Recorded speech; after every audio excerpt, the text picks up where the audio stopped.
A Bíblia nos fala várias vezes e tem espaço relativamente frequente para aquilo que nós poderíamos chamar de renovação de votos. São momentos em que, individual ou coletivamente, tendo a percepção clara do desvio da direção dada por Deus, o crente ou o povo de Deus volta-se novamente para o Senhor, reconhece o seu erro, procura se purificar e renovar o seu compromisso com Deus, renovar a aliança, renovar o propósito, renovar a comunhão que tem com o Senhor. Esta renovação, segundo a palavra do Senhor, é um ato que deve acontecer ao longo das nossas vidas, provavelmente várias vezes, porque provavelmente várias vezes vamos perceber que precisamos dele. E Jacó e a sua família estão num momento em que precisam, de alguma forma, renovar, relembrar, refazer a sua aliança com Deus. Nós vimos na semana passada, no capítulo 34 do livro de Gênesis, uma história triste, um momento menos agradável, em que Jacó, a sua família, nesta altura, o embrião daquilo que é o povo que Deus quer formar, correu um grande risco de deixar de existir como entidade individual, como povo. Correu o risco de duas maneiras. Primeiro, correu o risco por assimilação, porque, a certa altura, há uma proposta feita de que haja um casamento entre a filha de Jacó e um líder, um príncipe cananita, e que desta maneira eles passem a ser uma família só, um grupo só. E se isto acontecesse, a família de Jacó ia ser assimilada por este grupo cananeu e eles iam deixar de existir como povo individual, separado para ser o povo de Deus. A outra possibilidade que existe deste povo desaparecer não seria por assimilação, mas por aniquilação, por eliminação. Assim que Simeão e Levi, provavelmente ajudados por alguns dos seus empregados, fazem a limpeza étnica, podemos dizer assim, matam todos os homens da cidade de Siquém, seria relativamente natural que outras cidades vizinhas do mesmo povo, da mesma etnia, ou com ligações próximas a Siquém, tivesse se unido para se vingar. Era esta a linguagem do tempo, da época. Então como é que esta gente chega aqui, são estrangeiros, nem sequer são daqui, vão simplesmente eliminam uma cidade inteira, porque eles mataram todos os homens e tomaram as mulheres e as crianças como escravos. Não pode ser, vamos tomar uma providência. E se isto tivesse acontecido, era muito provável que Jacó e a sua família tivessem sido eliminados. Não acontece nenhuma coisa nem outra. E fique muito claro, irmãos, não é porque eles mereciam. Não acontece porque este era um povo que Deus tinha separado, Deus tinha escolhido e Deus intervém para não deixar que isto aconteça. Mas o Senhor vai então agir. Neste episódio, vimos nós na semana passada, Jacó tinha saído bastante mal na fotografia. Ele não assumiu a sua responsabilidade como líder, ele não agiu como tinha que agir, como chefe da família, como pai, ele deixou que os seus filhos tomassem a dianteira na atitude, ele não corrige um primeiro erro, não corrige o segundo, e no fim da história termina o capítulo em silêncio. Os filhos respondem e parece que ele não tem o que dizer. A coisa está complicada. E Deus intervém para a renovação desta aliança e para ajudar, de certa maneira, Jacó a restabelecer a sua liderança. Vamos então ler os primeiros versículos. Gênesis 35, de 1 a 15, dizem assim: Depois disse Deus a Jacó: Levanta-te, sobe a Betel e habita ali, e faz ali um altar ao Deus que te apareceu quando fugiste diante da face de Esaú teu irmão. Então disse Jacó à sua família e a todos os que com ele estavam: Tirai os deuses estranhos que há no meio de vós, purificai-vos, mudai os vossos vestidos. Levantemo-nos, subamos a Betel, e ali farei um altar ao Deus que me respondeu no dia da minha angústia e que foi comigo no caminho que tenho andado. Então deram a Jacó todos os deuses estranhos que tinham em suas mãos e as arrecadas que estavam em suas orelhas, e Jacó os escondeu debaixo do carvalho que está junto a Siquém. E partiram. E o terror de Deus foi sobre as cidades que estavam ao redor deles, e não seguiram após os filhos de Jacó. Assim chegou Jacó à Luz, que está na terra de Canaã, esta é Betel. Ele e todo o povo que com ele havia, edificou ali um altar e chamou aquele lugar El Betel, porque Deus ali se tinha manifestado quando fugia de diante da face de seu irmão. E morreu Débora, a ama de Rebeca, e foi sepultada ao pé de Betel, debaixo do carvalho, cujo nome chamou Alom-Bacute. E apareceu Deus outra vez a Jacó, vindo de Padã-Arã, e abençoou, e disse-lhe Deus: teu nome é Jacó, não se chamará mais o teu nome Jacó, mas Israel será o teu nome. E chamou o seu nome Israel. E disse-lhe mais Deus: eu sou o Deus Todo-Poderoso, frutifica e multiplica-te, uma nação e multidão de nações sairão de ti, e reis procederão dos teus lombos. E te darei a ti a terra que tenho dado a Abraão e a Isaque, e à tua semente depois de ti darei a terra. E Deus subiu dele do lugar onde falara com ele, e Jacó pôs uma coluna no lugar onde falara com ele, uma coluna de pedra, e derramou sobre ela uma libação, e deitou sobre ela azeite, e chamou Jacó o nome daquele lugar onde Deus falara com ele, Betel. Olhemos para este texto, irmãos. Reparemos que mais uma vez é Deus que vai livrar, digamos, a situação do seu filho. É Deus que toma a iniciativa, é Deus que dá a direção a Jacó. Mais uma vez, Jacó termina, no capítulo 34, parecendo indeciso, confuso, sem saber o que fazer. E mais uma vez é o Senhor que toma a dianteira para dizer a Jacó: olha, vamos lá lembrar uma coisa. Antes de tu saíres da terra de Canaã para ires para Padã-Arã, nós fizemos um acordo, não foi? E onde é que foi que fizemos o acordo? Foi em Betel. Então, porquê que não foste para Betel? Porquê que não terminaste o circuito? Porquê que não foste até ao fim na tua viagem? Os irmãos percebem? Ele sai de Betel, e quando ele sai de Betel, ele faz uma promessa com Deus. E ele faz um acordo com o Senhor: se tu fores comigo, me abençoares e me trouxeres de volta, etc. e tal. E Deus cumpriu tudo aquilo que tinha prometido. Só que Jacó parou, ele não chegou a Betel, ele ficou em Siquém. E aqui fica já no ar uma possibilidade. Se Jacó tivesse seguido até Betel, provavelmente nós não teríamos o capítulo 34. Mas ele para no caminho. Ele está contente com aquilo que tem recebido e não vai até ao fim. Irmãos, nós precisamos ter a capacidade de perceber do Senhor como, quando, até onde. Porque tudo aquilo que diz respeito à nossa vida está de alguma maneira no coração de Deus também. E Ele pode nos orientar e nós não devemos ficar aquém. Às vezes o Senhor queria nos dar mais, às vezes Ele queria nos evitar certas coisas, mas nós muitas vezes paramos no caminho, ficamos contentes com aquilo que já temos e não percebemos que o Senhor ainda quer nos dar mais. Ele devia ter ido até Betel, porque aí ele completava o ciclo da sua ligação com o Senhor, e ele não o fez. Ele para a meio do caminho.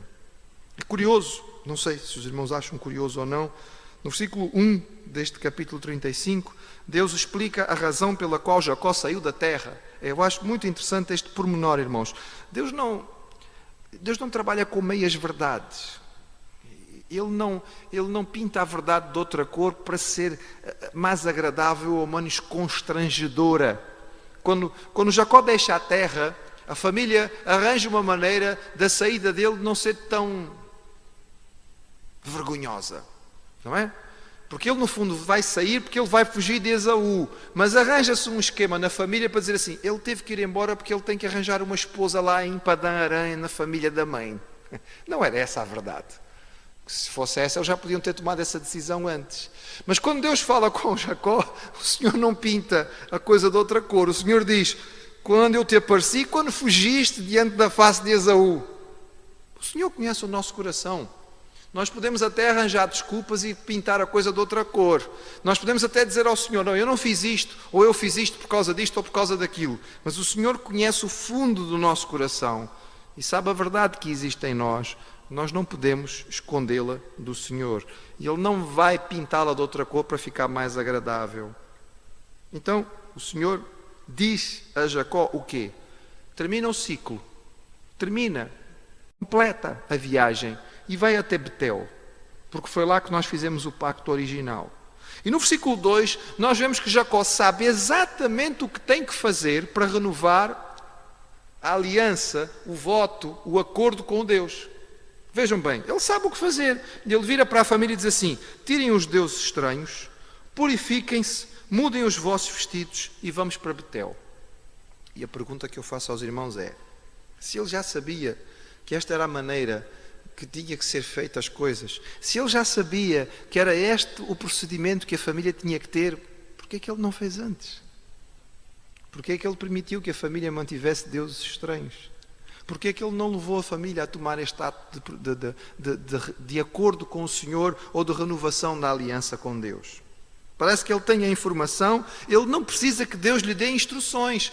Na palavra de Deus a Jacó, Deus não diz a Jacó: olha, mas antes de irem para Betel, tirem os deuses estranhos. Olha, e lembrem-se de purificar-se. Olha, já agora troquem os vestidos. Não, Jacó sabia.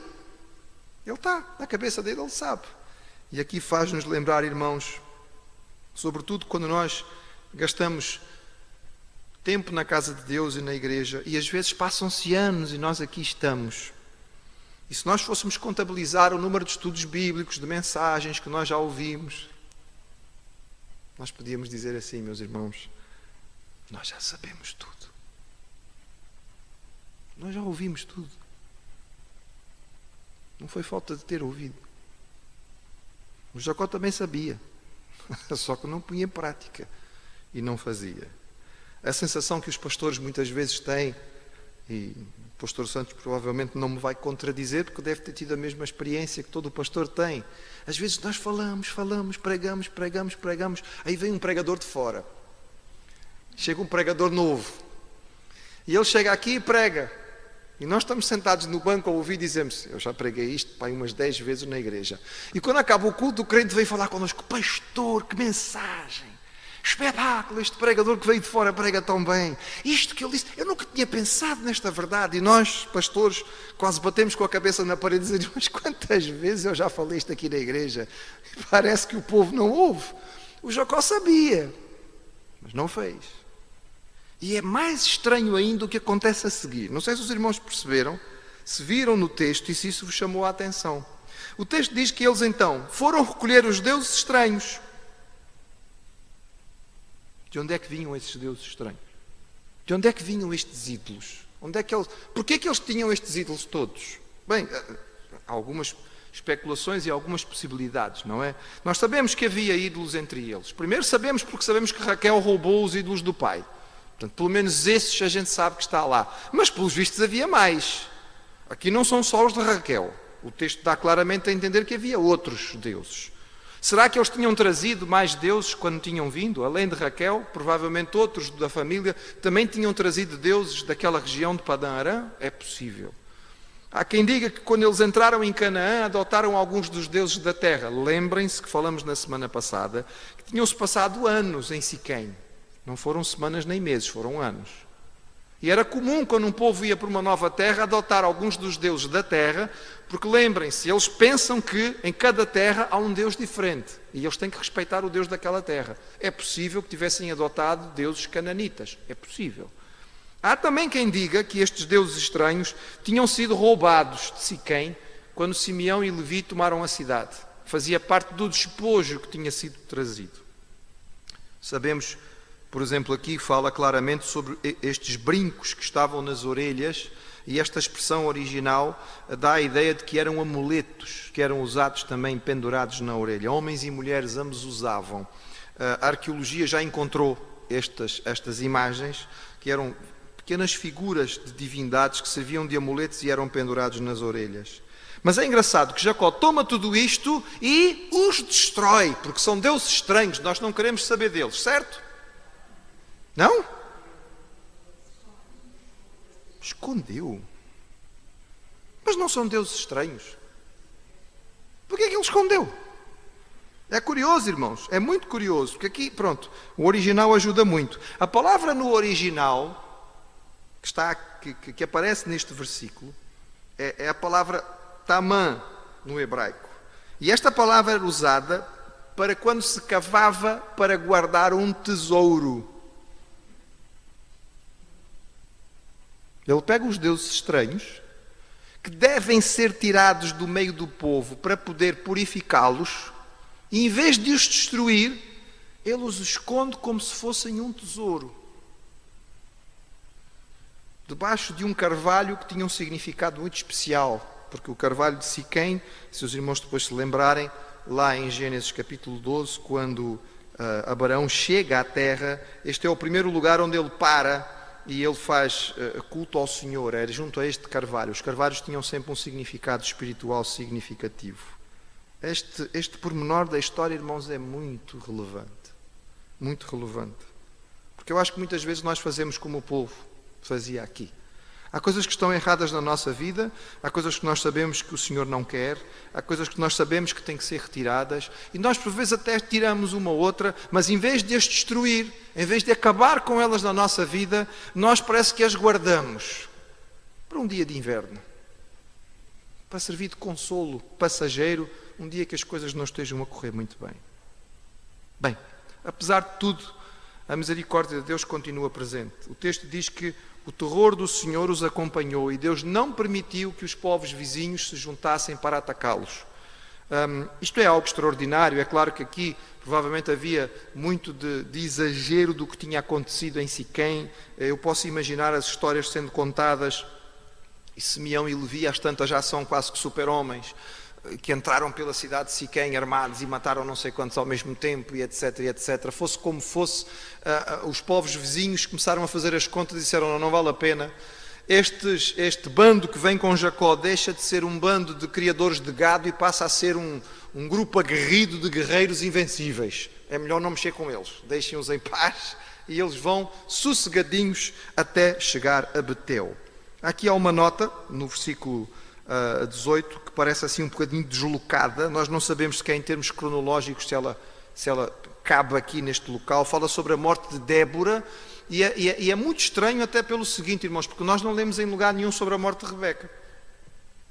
E Rebeca sim é importante, ela é a mulher de Isaac, ela era a mãe de Jacó, e nós nunca sabemos o que acontece com ela. É claro que os autores entendem que isto tem a ver com uma espécie de punição por aquilo que Rebeca fez e como ela aparece por último na história, como liderando aquele engano, mas fala sobre a morte da ama dela, que era a serva específica de Rebeca, e que é enterrada junto a este carvalho. Alom Bakut significa o carvalho do pranto, ou o carvalho das lágrimas. O Senhor renova a aliança com Jacó e troca o seu nome para Israel. E nós vamos ver muito mais vezes a partir daqui se referindo a Jacó com o nome de Israel. Deus lhe aparece como El Shaddai, o Todo-Poderoso. E fica muito claro aqui neste pedaço, irmãos, que o homem vacila e o homem falha. E o Senhor permanece fiel. Não é porque Jacó merece. Não é pelo seu desempenho. Não é pela sua força. Não é porque ele tem cumprido exemplarmente a sua função que o Senhor renova a aliança com ele. Deus renova a aliança com Jacó por Deus, por ele ser quem é. E é isto uma das verdades que nós encontramos na Bíblia. Mas o texto termina da seguinte maneira, verso 16. E partiram de Betel, e havia ali um pequeno espaço de terra para chegar a Efrata. E teve um filho Raquel, e teve trabalho em seu parto. E aconteceu que, tendo ela trabalho em seu parto, lhe disse a parteira, não temas, porque também este filho terás. E aconteceu que, saindo-lhe a alma, porque morreu, chamou o seu nome Ben-Oni, mas seu pai o chamou Ben-Yamin. Assim morreu Raquel e foi sepultada no caminho de Efrata, isto é, Belém. E Jacó pôs uma coluna sobre a sua sepultura, e esta é a coluna da sepultura de Raquel até o dia de hoje. Então partiu Israel e estendeu a sua tenda além de Migdal-Eder.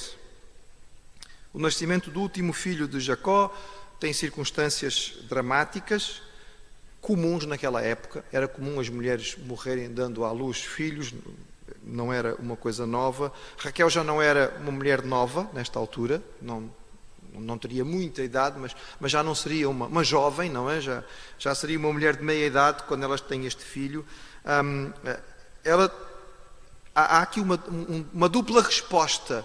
Por um lado, há uma resposta ao pedido de bênção dela, porque quando ela tem um filho, José, ela diz ao Senhor, que o Senhor lhe multiplique, que o Senhor dê mais um.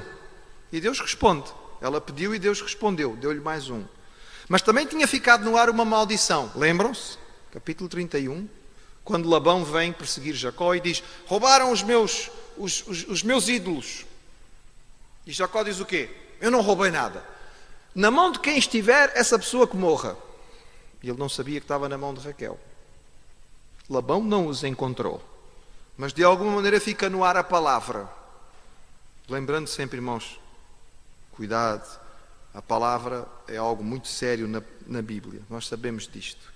E ao falecer, ela dá ao seu filho o nome de Ben-Oni. Ben-Oni, na nossa Bíblia parece Benoni, mas seria Ben-Oni no original, significaria filho, poderia significar filho do meu vigor, no sentido de que ela diz, eu estou a morrer, toda a minha força vai-se, então este é o filho que fica com toda a minha força, que fica com todo o meu vigor. Outro sentido possível da palavra, que é aquele que normalmente se utiliza, é que significaria filho da minha dor. Mas o pai não aceitou este nome. Normalmente quem dava o nome aos filhos era a mãe. Os irmãos já viram que todos os outros 11 foram a mãe que escolheu o nome. Este é o único que é o pai que afinal define o nome. Ele não gostou deste nome, Benoni, ele achou que seria um nome que traria um peso muito grande para a vida desta criança, então ele troca este nome por Ben-Yamin.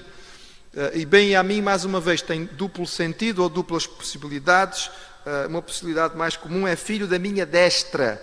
E a ideia de filho da minha destra pode ser filho da minha força, da minha mão direita. A mão direita simbolizava força. Por outro lado, é muito comum que entre os israelitas a expressão Yamin significasse sul.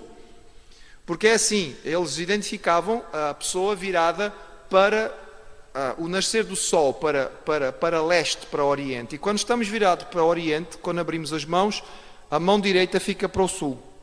E sendo assim, Ben-Yamin seria o filho da minha destra, da minha direita, ou seja, o filho do sul.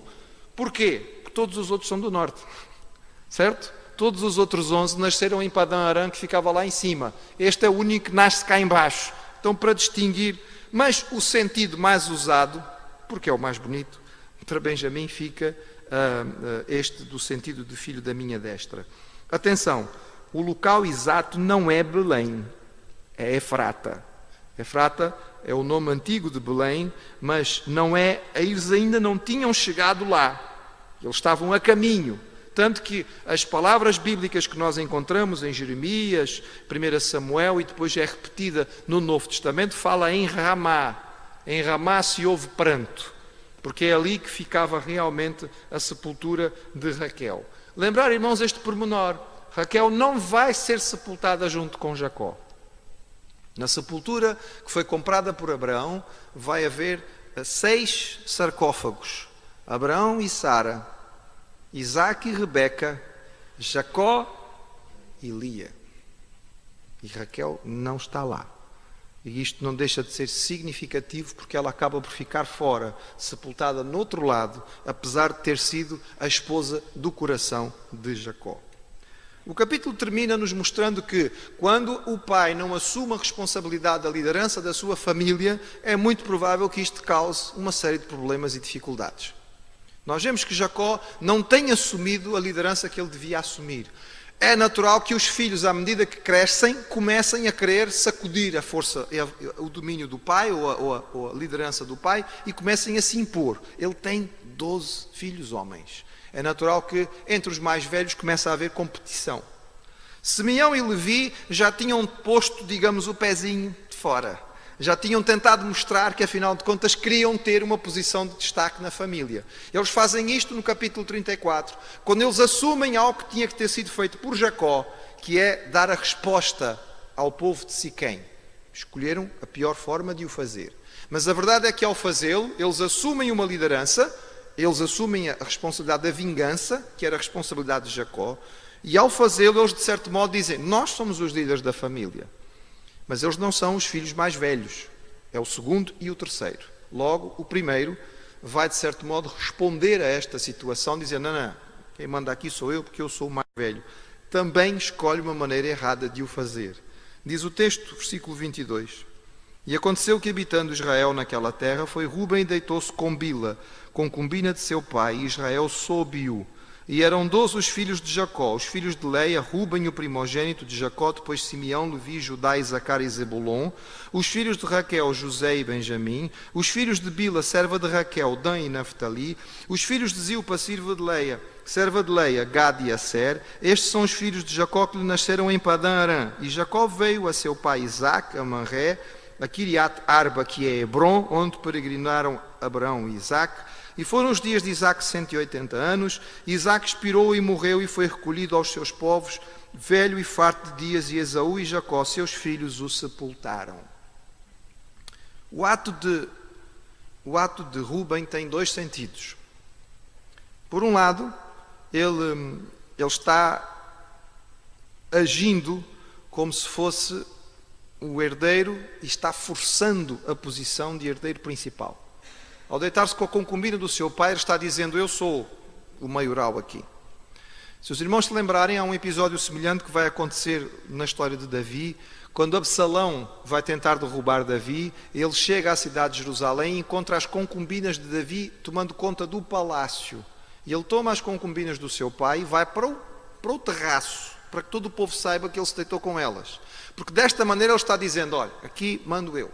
Esta era uma forma de fazer as coisas. Por outro lado, se os irmãos perceberem a história e lerem e verem a história, quando Raquel morre, ela não pode ter mais filhos, morreu, assunto encerrado, mas Bila, serva de Raquel, ainda poderia ter algum filho, acrescentando filhos à linha de Raquel, que era a que tinha menos filhos. Ao se deitar com Bila, Rúben torna inaceitável para o pai. A partir do momento que o filho foi lá e deitou-se com ela, Jacó não vai ter mais nada com ela e, portanto, ela não vai ter mais filhos e cessa qualquer possibilidade daquele lado da família, que era a concorrência do lado de Rúben, que é filho de Leia, cessa qualquer possibilidade de haver novos filhos. Seja como for, ele tenta assumir a liderança da forma errada. E assim como Simeão e Levi vão ser castigados, e lembram-se, semana passada nós vimos isso lá na profecia de Jacó, em Gênesis 49, vai acontecer a mesma coisa aqui.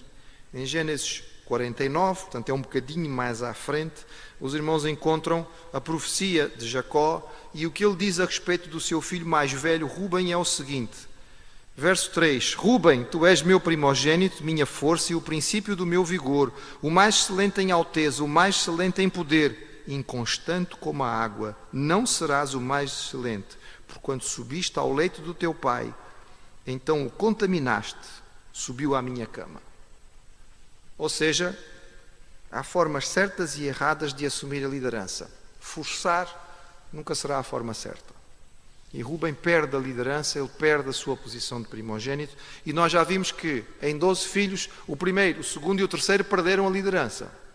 Sobrou para o quarto, que é Judá. Jesus, leão da tribo? É, leão da tribo de Judá, irmãos. Estas coisas não acontecem por acaso, fazem parte da história daquilo que é a redenção. O capítulo começa, aliás, o capítulo termina como que encerrando a história de Isaac, mas de certa maneira quase que encerrando a de Jacó, porque a partir daqui Jacó não vai ter mais proeminência nenhuma, ele vai deixar de ter qualquer tipo de dominação ou força de liderança na família. A partir daqui, o relato vai se concentrar nos filhos de Jacó, na história dos filhos de Jacó, e sobretudo em um deles, que sobressai em excelência e é um grande exemplo de vida para nós, que é o seu filho José. Isaac ainda viveu mais do que Abraão. Abraão viveu 175 anos, Isaac viveu 180, mas o fim da sua vida é certamente difícil, porque ele viveu décadas cego, incapacitado, sem grandes condições, em fraqueza física. A sua morte lembra-nos a morte de Abraão, porque quando Abraão morreu, Isaac e Ismael, apesar das suas diferenças, juntaram-se para o enterrar, e quando Isaac morre, Esaú e Jacó juntam-se, apesar das suas diferenças, para enterrar o seu pai. E aqui termina este ciclo, digamos assim, e vai começar um novo. Uma nova geração se levanta, e dentro desta geração, com 12 filhos, um vai sobressair positivamente. Em tanta coisa errada que os outros vão fazer, há um que sobressai e que serve de exemplo máximo. E mais do que tudo isto, este que vai sobressair, irmãos, é uma das figuras de Jesus no Antigo Testamento.